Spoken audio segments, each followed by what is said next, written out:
Delhi hotel మృతులు 21 మందికి చేరారు. ఢిల్లీలో బుధవారం జరిగినటువంటి ఘోరాగ్ని ప్రమాదానికి సంబంధించి మాలవీయ నగర్ హౌజురాని ప్రాంతంలో flourish stay bed and breakfast హోటల్లో ఈ మంటలు చెలరేగినాయి. ఈ దుర్ఘటనలో 21 మంది చనిపోయారు. మృతుల్లో 10 మంది భారతీయులు, మిగిలిన వాళ్ళ 9 మంది ఆఫ్రికా, 2 తుర్క్మెనిస్తాన్కి చెందిన వాళ్ళు.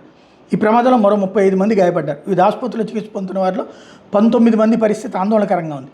ఉదయం 8:50 గంటల సమయంలో చెఫ్ ఎలక్ట్రిక్ స్టవ్ వెలిగించిన సందర్భంలో మంటలు చెలరేగి ఒక్కసారిగా హోటల్ అంతా వ్యాపించాయి. సమాచారం అందుకున్న పోలీసులు, అత్యవసర సిబ్బంది ఘటనా స్థలానికి చేరుకుని సహాయక చర్యలు చేపట్టారు. ప్రమాదం నుంచి 58 మందికి పైగా కాపాడారు.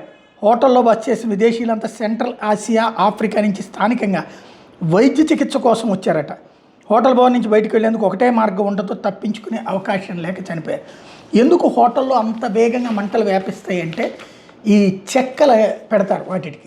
ఈ దాన్ని ఏమంటారు, సౌండ్ ప్రూఫ్ కోసం ఏసీలు గోడలోకి ఇంకిపోకుండా ఉండడానికి. అంటే ఏసీ వస్తూ ఉంటుంది, అది గోడలోకి వెళ్ళిపోయి మళ్ళీ చల్లదనం లేకపోతే ఇబ్బంది అవుతుంది అన్నటువంటి ఉద్దేశంతో ఈ చెక్కలే పెడతా ఉంటారు. ఆ చెక్కల దాని మీద క్లాత్లు అమరుస్తూ ఉంటారు. అలాంటి వాటి వల్ల ఈ ప్రమాదాలు ఎక్కువగా జరుగుతున్నాయి దేశవ్యాప్తంగా కూడా.